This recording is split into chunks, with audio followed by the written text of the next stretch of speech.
Hello and welcome to the Fine View. Yesterday, being Saturday, the 1st of April 2023, I was at McDermott Park for St Johnstone versus Aberdeen in the Scottish Premiership. Prior to kick-off, St Johnstone, the hosts, they were in 8th position in the league with 32 points, and their opposition Aberdeen, going into that game, were 4th on 41 points. Getting into the game, Aberdeen were on a slightly better bit of form, and St Johnstone's form going into the game was okay. Before I get into the actual game itself, I was impressed with a couple of things that I've seen. I'm not a I'm not a St Johnstone fan. I'm a Celtic fan, and I want to get into freelance journalism. If you do watch my videos, you will see me stutter. I have autism, so this for me isn't easy. It's something I've wanted to do for a long time. If you ask me why, if I could be anyone, or if I could carbon copy out of anyone, that'll be Richard Gordon. I'm a big fan of Richard Gordon. I know he's a big Aberdeen fan, but Richard Gordon, I feel he's always fair in his punditry. So get that out of the way. When we arrived in Perth, I arrived at McDermott Park about 11:30, quarter to 12. Went, got my ticket. Thank you, St Johnstone, for giving me uh, an actual copy of a ticket. I've got autism and QR codes don't work. I panic. I explained that at reception, and the gentleman that dealt with me at reception was very professional, absolutely professional. Little did I know that that's where their VIPs went for people that have booked suites and stuff before the game. The inside did look cosy, if I may say so myself, and that's coming from a Celtic fan. The other thing from St Mirren that impressed me, given in mind that out with Celtic, I've not been to too many neutral games. I think one neutral game before that was maybe 6 years ago. It was St Mirren Dundee United at St Mirren Park. The new one, not Love Street. I think it was a 0-0, and I think John Rankin got sent off for Dundee United that day. St Mirren came off the back of beating Celtic at Hampden. I think that was the semi-final of the League Cup. Anyway, so one thing I was amazed from St Mirren, and I don't know why the bigger clubs don't do it. Across from the main stand, that's where the Muirton pub is for people that go to McDermott Park and get a drink before the game. You may head into the Muirton. Across from that, there's AstroTurf pitches, and there was kids games going on. I watched the majority of this St Johnstone versus Dunfermline. I believe it was under 12s. I believe. I was speaking to one of the parents. It was a man there with his daughter and his kid. His son, I think was in this. Yeah, I think he was in this St Johnstone, because when St Johnstone were winning, he was happy. But he's a Dundee United fan, and his daughter, who I've got to admit was a firecracker. Uh, she had daddy wrapped round her little finger, But no, the man spoke to me at length. We spoke about different things. He's a Dundee United fan. His son is a Dundee United fan. His daughter is a Dundee United fan. So we were chatting and we were watching the game. It finished 5-3 to to St Johnstone's under 12s. I think it was 3 each then. The St Johnstone kids just ran away in the last 10 minutes. Although one thing did surprise me though about that was that it's 3 sets of 30 minutes. So 30, 5 minute break, 30, 5 minute break, then 30. As I don't think I've heard that before. But for me, I stood about an hour and a half. No, less than an hour and a half because I was going around the stadium taking photos and whatnot. And it kind of opened my eyes because I did ask myself, now it's been a while since I've been at games in Scotland. I think the last time I was at a game was 2019.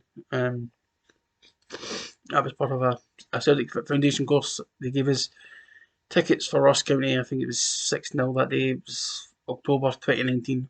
And it was Ross County. It was 6-0. But even the other stadiums that I have been at, like I've been at Fir Park once. That was a Celtic 5-0 victory. I'm not far from Firhill. I've been to numerous games at Firhill, some Celtic, some not involving Celtic. I think the last time I was there was 2017. I think it was a 2-1 win to Hearts. I think they were both in the Championship that season. I can't remember. I know it was about maybe 5 years ago. But I was I was amazed at how the smaller professional clubs in Scotland can put things on for the kids. Not so much for the kids, for fans that maybe want to arrive earlier and just to pass time. Uh, I found it really amusing, and despite the price to get into the actual St Johnstone Aberdeen game, I felt I got a little bit more for the ticket because I wasn't expecting to see the under 12s. I was a bit hesitant going into the gates because I wasn't sure if that was added. So I asked with a little hesitation that if it was free for people to come in and watch. And this woman says, "Yeah, it's free to watch." So I was like, "Oh, thank you." And I think she kind of asked why I was asking, and I was like, "Well, I come from Glasgow, and when I was seeing Celtic, you didn't see this. I did see one youth game with Celtic. It was in the next gen cup against, I think it's Barcelona in 2015, 2016. Because Celtic back then had like Philip and I don't know we had two brothers called Twardzik. I remember Philip Twardzik. I can't remember the other. Was it Patrick? No, I think no Patrick. Anyway, we had two brothers called Twardzik at Celtic about 10 years ago, and it was the next gen. Uh, so I was sitting watching that, and despite despite it being a little cold, uh, it was in, enjoyable. Uh, I wish again. I don't really want to because I'm a Celtic fan. I wish both old firm clubs had done something similar. Now, having known, not so much Rangers, because Rangers across from their stadium, they do have pitches directly across from their stadium on Edmondson Drive. So Rangers don't really have an excuse not to. Whereas Celtic, I think their closest is I don't know, but it's not within. It's not even within the grounds or the next street with Celtic, but with Rangers, it's directly across the road in Edison Drive. Why they don't do it? The man I was speaking to, the Dundee United fan with his daughter and his son, both of them were saying it was because Celtic Rangers are the elite clubs and the kids don't get into the elite stuff. I'm thinking, why? It's kids, you know. It's kids that will want to, you know, come up, you know. Like, for instance, yesterday it was St Johnstone versus Aberdeen. Why not have something similar where it was kids from Aberdeen under 12s coming to St Johnstone to play the St Johnstone under 12s? Give the fans a bit more for their money, their time, especially when it's directly across from you. You know, the referee in the under 19s could have blew the match full time at 5-3, and they could have been like a VIP pass to their seats.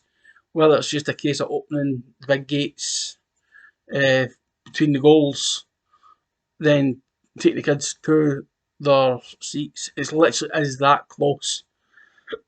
So I watched that. Then I went and got my programme.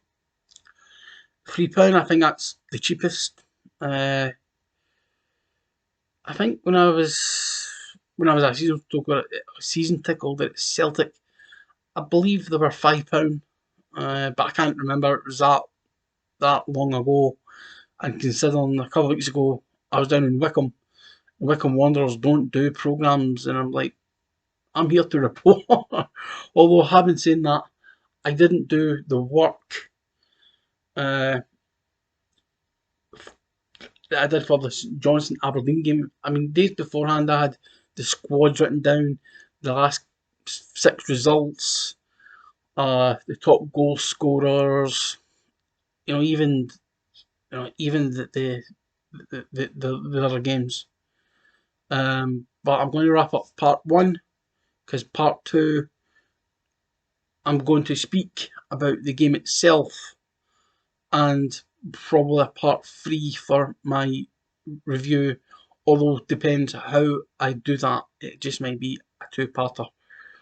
It's under 15 minutes because it's a relatively new YouTube account. I don't have the subscribers that I could just do one big video. So this is the end of part one. Part two, I will be giving a review on St Johnstone Aberdeen from the Scottish Premiership clash between St Johnstone and Aberdeen.